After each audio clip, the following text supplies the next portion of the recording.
a muffler or a piece of cloth, square piece of cloth, which is knotted in front. Is that what you're referring to? The request there is every Hudamu have to have white shirt and a black pants. You see, the flag of Anti-Ahmadiyya is black and white. Yeah. Made of black and white stripes. Yeah. So some people in Ghana might have got the idea to make a uniform in black and white so that it will be reminiscent of Anti-Ahmadiyya. And people's mind would be led to Anti-Ahmadiyya and it will become symbolic in the manner of speaking. So there is no harm people doing such things. I've also seen people doing that, but nowadays it has changed a little bit into a more practical method of identifying Khuddam with Anti-Ahmadiyya.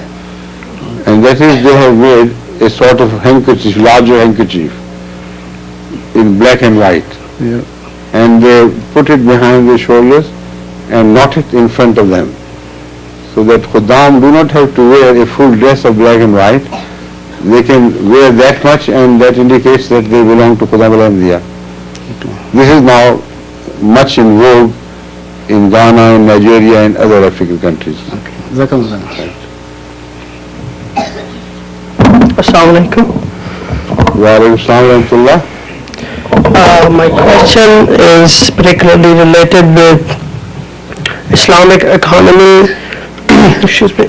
When we talk about Islamic economy, the thing which comes up in the mind is interest-free economy, particularly. I read about it a little bit in your book, and I just wanted to know that. Let's take a hypothetical example of our community. They will start something without interest. How they will survive in a world where everybody is interest-oriented if they are not be able to convince others that economy should be interest-free? How would they survive? You see, this question has already been answered by me. I think in the same Yes, book. I read about it. Yes. And the thing which did not appear to me clearly is how would we survive in such a giant economy? Are you surviving today or not? Well, right now I'm surviving with the assumption that I am paying interest and I'm earning interests. How? Why? Well, I do have some credit cards and I'm paying interest on that money which was borrowed. And how much interest do you pay and why?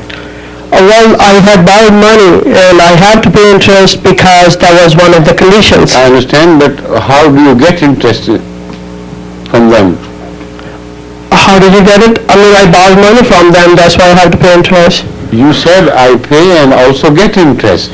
Well, second part is if you have a saving account, you deposit the money and then you earn money. So you have already answered the question you have raised. Hadhrat Masih, when inquired about such a situation, said that if necessary, like in an overwhelming economic system, which is beyond your control, you have sometimes to deal with financial transactions which involve interest. Hadhrat Masih answered that keep a separate account of what you pay and what you receive. Honestly, whatever you receive, pay to the account from which you pay, and whatever is left as marginal is no fault of yours. That will be forgiven as a compulsion. You understand? Yes, I do understand. The point is, survival is very important, and survival of individual also is so important that the Holy Quran permits us to eat even flesh of pig to save our personal lives. So Hadhrat Masih's edict regarding national survival is exactly in accordance with the spirit of the Holy Quran. But it does not give permission to everybody to freely indulge in transactions of interest.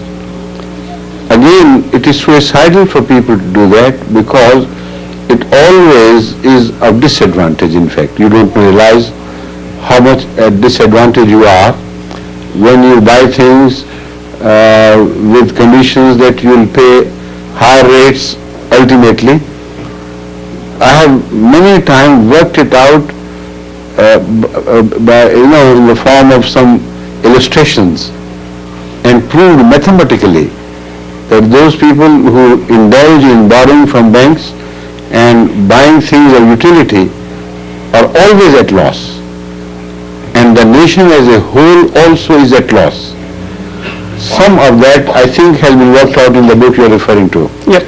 But now I am turning to the personal situation where you are compelled to borrow a little while, and I am telling you that as far as that goes, that is considered a necessary evil in Islam, because you are a part of a system where national survival is important. But you should not indulge freely. You should try your best to avoid. Now, I have experimented with this on a bigger scale in the Jamaat's dealings.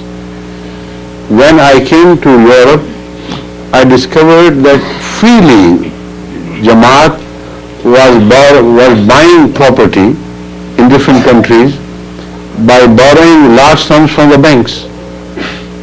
I was absolutely,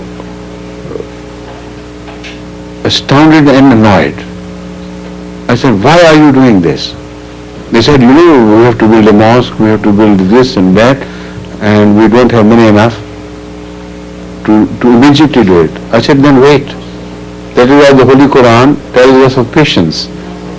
But I will not permit any Jamaat in the world to go for buying property or build mosques by money borrowed on the conditions of interest.